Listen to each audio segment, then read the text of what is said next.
5,000 years ago.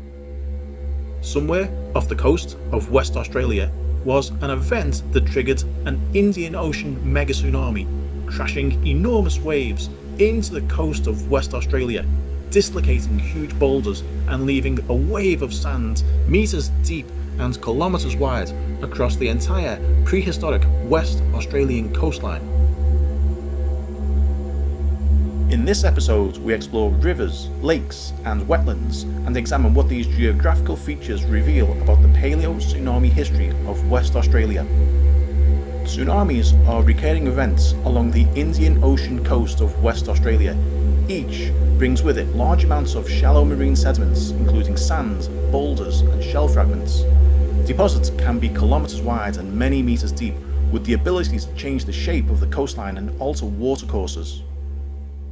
This is Herdsman Lake, part of a vast network of natural lakes and wetlands spread across the Swan coastal plain.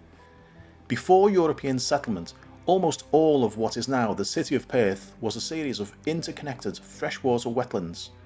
Only a few of these city wetlands remain today, such as the Twin Lakes at Hyde Park in North Perth. These lakes vary in size, shape and seasonality, but they all share one key feature: their distance from the current coastline. Having studied geography and geology in the 1980s and 90s, subjects that I continue to be passionate about today, I was intrigued when I first arrived in Perth from the UK in the early 2000s. I wondered why these lakes formed several kilometres inland from the ocean. Why don't the watercourses in Western Australia drain directly into the sea as they do in other places I've studied, such as in the UK? Across planet Earth, inland lakes and wetlands form in areas where water drains and collects due to rainfall within their catchment areas and where the water table rises to meet the surface. When sufficient water accumulates, a lake or a wetland is established. Rainwater also flows into streams and rivers, which begin their journey on higher ground, carving paths downhill to eventually merge with the sea. Once they reach their floodplain, rivers often slow down and spread out to create a series of winding loops called meanders.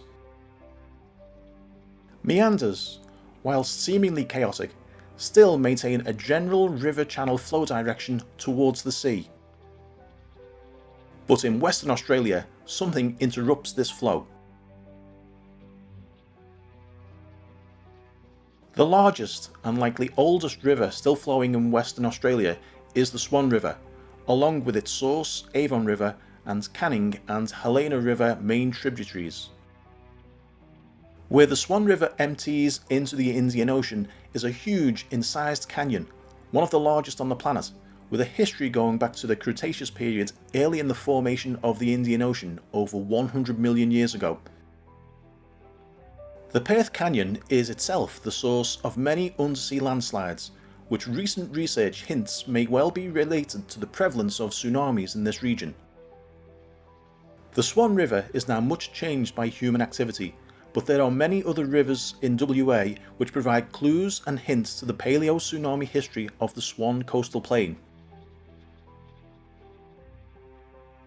As stated earlier, in other parts of the world, rivers flow from and around higher ground, then, apart from meandering, flow towards and into the sea.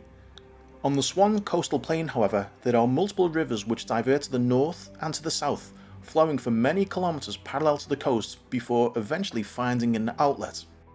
Two examples of this are Moore River to the north of Perth and Wellesley River to the south near Bunbury. Each river diverts many kilometres from its original course, only gaining enough flow to reach the coast after a confluence with other river channels. Moore River is an ancient river channel, with origins going back to the breakup of the ancient continent of Gondwanaland and the separation of Australia from Antarctica. The Western Australian wheatbelt, inland from the Perth coastal plain, contains numerous ancient river channels within its vast history, many of which are infilled from millions of years of erosion and deposition. Over vast periods, this ancient land and the rivers which flowed across it was shaped by tectonic upheavals and changeable climate. Somewhat counterintuitively, the ancient rivers of the West Australian wheatbelt flowed southwards towards what is now the Southern Ocean, an aspect resulting from the breakup of ancient Gondwanaland. Rivers flowed south into the growing rift between Australia and Antarctica.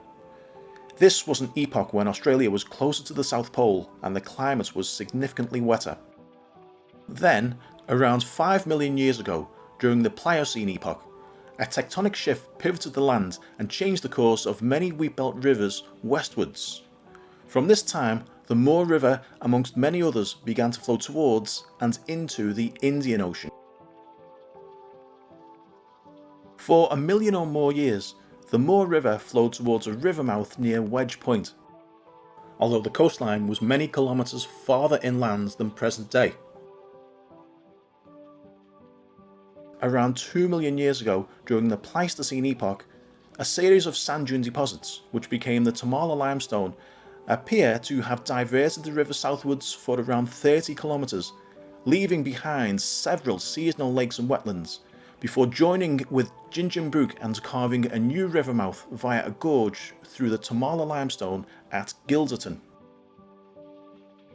Similar river channel diversions occur across the entire Swan Plain. Just north of Bunbury are a series of river channels flowing south towards a confluence with the Collie River at Australind. Collie River is one of the few rivers on the Perth Plain that does actually flow directly towards the sea. Along the way, this river collects the Brunswick and Wellesley rivers as tributaries flowing from the north. Although even the Collie River does still take a short diversion around the ridge of higher ground occupied by the town of Australind, the same ridge which channels the Brunswick and Wellesley rivers southwards. Where all three rivers come together, the water flow is enough to make its way to the ocean via the Leschenault Inlet estuary.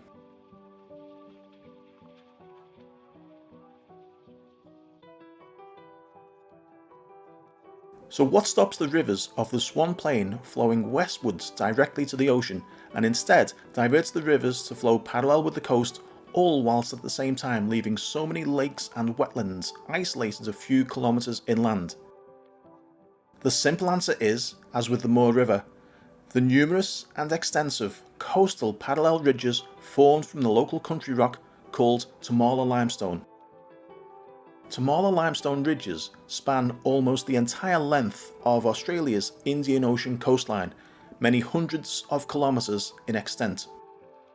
Despite being called limestone, Tamala limestone is a type of rock often described as an aeolianite. Aeolian means blown by the wind. Tamala limestone is the remnant of sand dunes said to have formed in the last few million years along the coast during colder and drier periods through a succession of ice ages and interglacial periods, including the associated sea level changes. In places, however, the rock contains layers of seashells which are clearly shallow marine deposits. This adds to the question of how the Tamala limestone actually formed. Is this a wind-blown or shallow marine deposit? Tamala limestone is a lithified sand deposit. In fact, the rock is mainly composed of closely compacted quartz sand grains in a limestone matrix which more closely resembles sandstones than other types of limestone. We come back to Tamala limestone origins and describe what we think is the correct, though we know it will be controversial, name for this type of rock later in this episode. But now, let's examine some more recent sand dune deposits. Margaret River Sculpture Park at Hamlin Bay in the southwest Cape to Cape region sits on a sand layer that has been identified as containing tsunami deposits, including coarse particles and seashell fragments from an event 5,000 years ago. The park is around 3.4 kilometres from the coast and is at an elevation of around 30 metres above current sea level.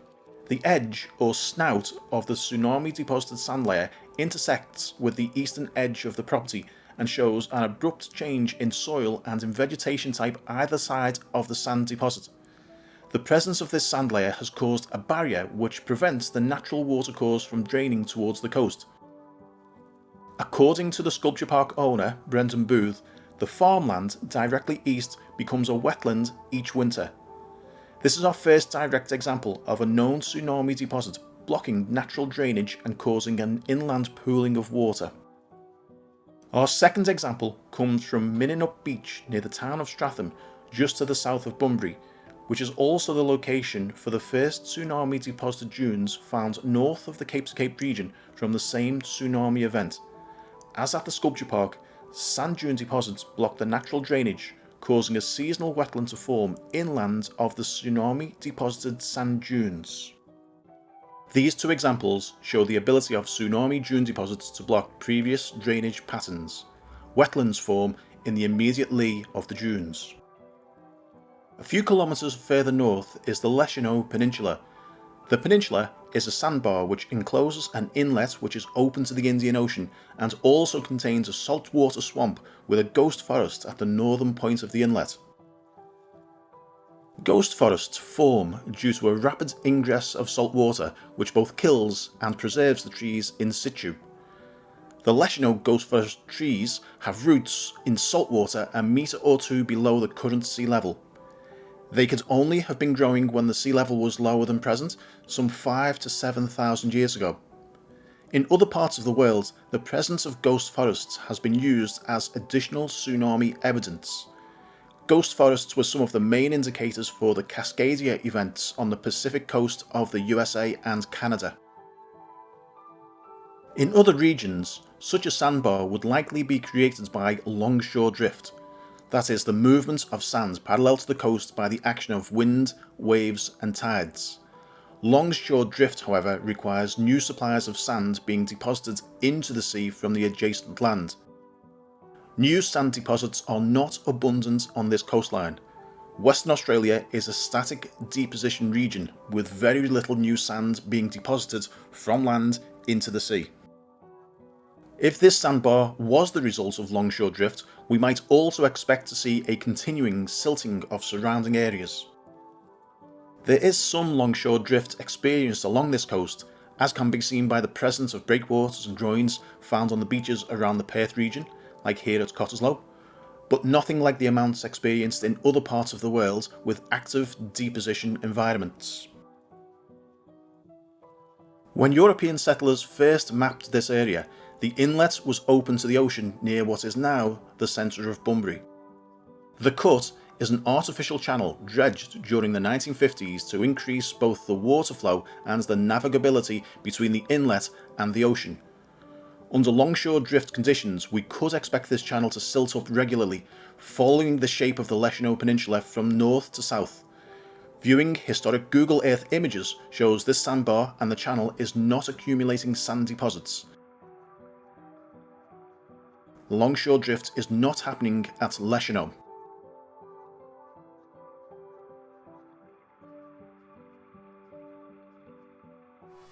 These dune deposits are formed into long east-west parallel ridges which are independent of the strong prevailing wind direction which blows from the southwest to the northeast. A close look at the sand deposits themselves reveals a coarse mix of grains, including rocks and boulders up to 300 mm across. These rocks were plucked from outcrops low down the beach and were transported several metres vertically upwards during the deposition. This type of coarse rocky deposit cannot be formed by longshore drift, cannot be blown by the wind, and is not indicative of a storm. Storms tend to be erosional events. There are some examples of wind-blown features in these dunes, but rather than forming more dunes, anywhere there has been any human activity, we find an erosional channel aligned with the prevailing wind which cuts across the east-west aligned dune ridges. These wind erosion channels are known as blowouts. Big thank you to Josh for flying the second drone. So today, again, I'm in the southwest of Western Australia. I'm a few kilometres to the north of Bunbury, which is just to the south, and I'm at a place called the Leshino Peninsula. Now, behind me to that side is a lagoon that is hemmed in right the way along for many kilometres by a whole series of sand dunes. Now, these sand dunes look like they contain multiple tsunami chevrons, but these particular dunes contain some really valuable information. If you have a look at these dunes, you'll notice that there are huge numbers of boulders in there which are made up of the local country rock, which is again the Tamala Limestone.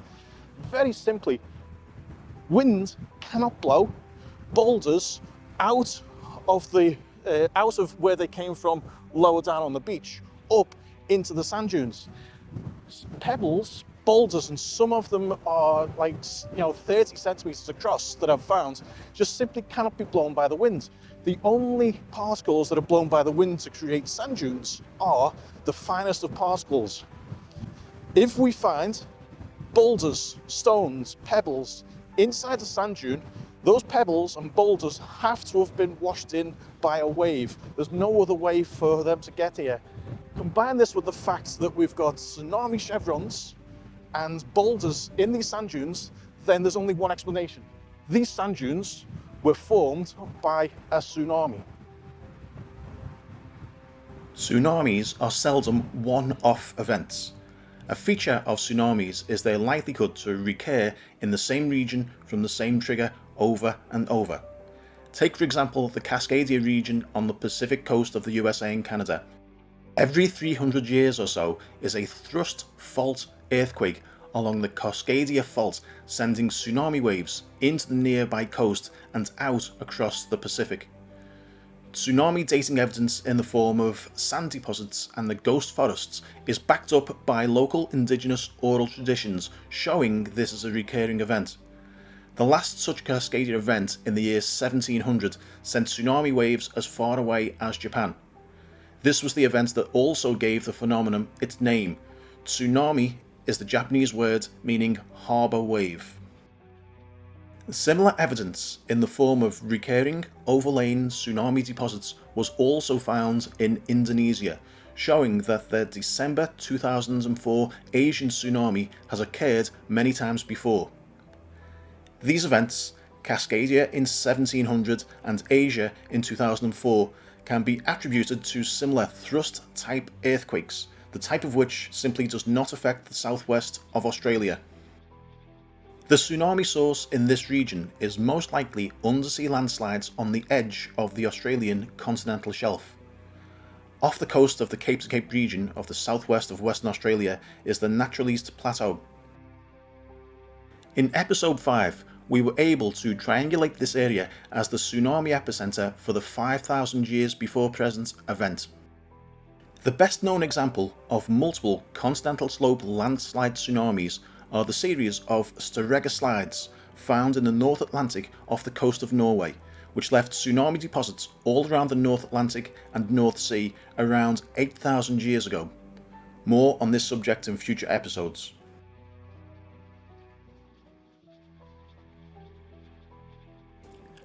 Next, we visit Preston Beach, with a stop along the old coast road between Mandurah and Bunbury near the Forest Highway. This junction will be familiar to everyone who travels between Perth and the southwest. From either direction, the road is elevated to rise over a ridge composed of Tamala Limestone. In fact, there is also a quarry near this location.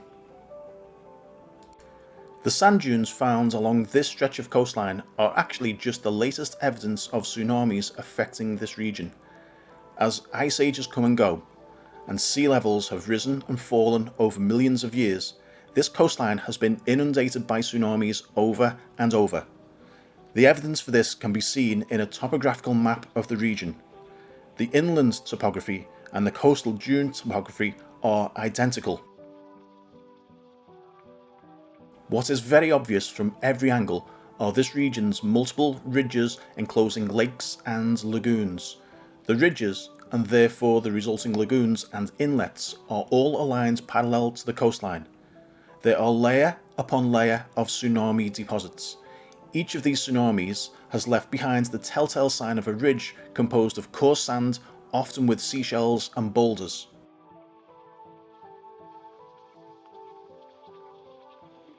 So today I'm at a location called Preston Beach, which is partway between Mandurah, which is a few kilometres to the north, and Bunbury, which is a few kilometres to the south.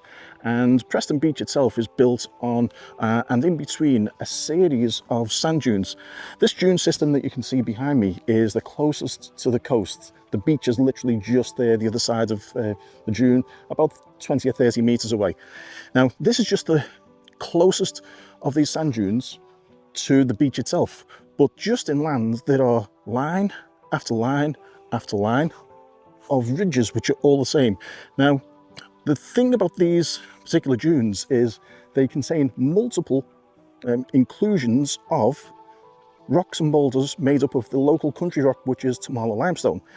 Interestingly, this particular piece of Tamala Limestone also has an inclusion from some previous event. Now, the reason why these rocks can appear inside the sand dune is because they were washed in by a wave. These dunes contain rocks that were scoured from the seabed as the wave came over. These dunes were then deposited by the wave in a series of longitudinal dunes known as tsunami chevrons. The fact that these dunes contain rocks and boulders means that they cannot have been blown in by the wind. They have to have been washed in by a wave. There's simply no other way for rocks and boulders to be found inside a sand dune like this. It's not a storm event, because storm events do not deposit. Storms erode. Another feature of these sand dune ridges is that they enclose a whole series of lagoons. This entire region is covered with saltwater lagoons. This series of ridges can only mean one thing. We're not looking at one tsunami event, we're looking at multiple tsunami events going back over many tens of thousands of years. There is ridge after ridge after ridge, which means we've had tsunami event after tsunami event after tsunami event. Each of these events is probably linked to an ice age or interglacial sea level change. As the sea level goes up and down, it causes an instability on the continental shelf and on the continental slope, which then, when it collapses, produces a tsunami. It could actually be many tens of thousands of years between each tsunami event. A very interesting fact about these dunes is that they are in the process of lithification right this second. The dunes just a few kilometres inland have actually already turned into the Tamala Limestone. Now, I don't have dating evidence for these particular ridges at the present time. That's something that we'll be working on in a future episode. However, these are tsunami deposits. Each of these ridges is a tsunami deposit. The tsunami deposit is now turning into a rock. It's being lithified into the Tamala Limestone. Some ridges are found many metres above current sea level and many kilometres inland from the current coastline, indicating a time when sea levels were higher than present. Conversely, bathymetric charts also show ridges farther out on the seabed from times when the sea level was lower than today. The best examples of this are found south from Rottnest Island, including Garden Island, and then Shoalwater Bay with the islands around Rockingham. The geology indicates event after tsunami event after tsunami event. Look again at the line of ridges which form the watershed which encloses the lakes and wetlands along the Swan Plain near Perth, and which diverts so many of the region's rivers to flow parallel with the coast, and compare this with the more recent deposits in the regions south of Mandurah and near Bunbury, and see the similarities. The geologically recent tsunami inundations have centred on the regions to the south of Perth. Go back further in the geological tsunami record and we can find indications in the form of long ridges of Tamala Limestone parallel to the coast along almost the entire Australian Indian Ocean coastline. Topographical maps of the Greater Perth region vividly illustrate the diverse network of Tamala Limestone ridges.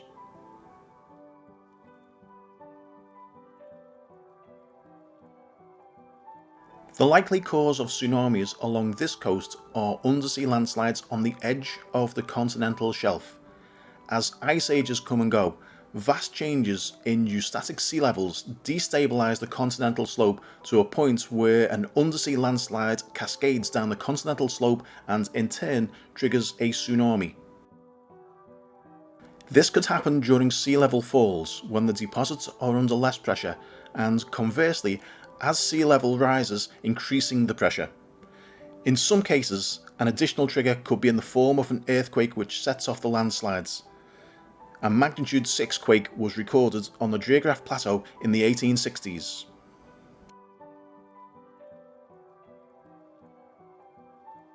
Apart from the tsunami deposits, there are two other factors which are in play when it comes to the formation of the Tamala Limestone. The first of them is sea level changes.